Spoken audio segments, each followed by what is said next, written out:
बलूचिस्तान के इलाके चागी में रेकुदिक की कहानी 1990 की दहाई में शुरू हुई, जब यहाँ दुनिया के बड़े तांबे और सोने के ज़खायर मिले। 2000 की दहाई में बैरिक गोल्ड और चिली की कंपनी एंटोफगास्ता इस मंसूबे पर काम कर रही थी, लेकिन 2011 में बलूचिस्तान हुकूमत ने लाइसेंस वापस ले लिया।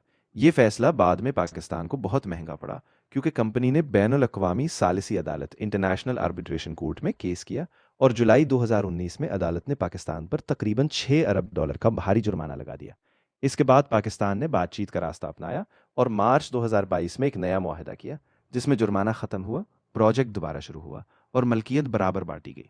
50% बैरिक और 50% पाकिस्तान, विफाक और बलूचिस्तान के पास। इसके बाद मंसूबे की तैयारी जारी रही, लेकिन मार्च 2026 में खबर आई कि बैरिक ने मिडिल ईस्ट कॉन्फ्लिक्ट और पाकिस्तान में सिक्योरिटी मसाइल की वजह से प्रोजेक्ट को सुस्त करने का फैसला किया, और कहा कि जुलाई 2026 से अगले 12 महीनों तक तरक्की की रफ्तार कम रहेगी। अब अगर हालात बेहतर हुए तो 2027 या 2028 में प्रोडक्शन शुरू हो सकती है, जिससे पाकिस्तान को अरबों डॉलर की बरामदात, हज़ारों नौकरियां और बलूचिस्तान में सड़कें, बिजली और मकामी तरक्की के मौके मिल सकते हैं, जबकि बलूचिस्तान हुकूमत को भी रॉयल्टी और सीधी आमदनी मिलेगी।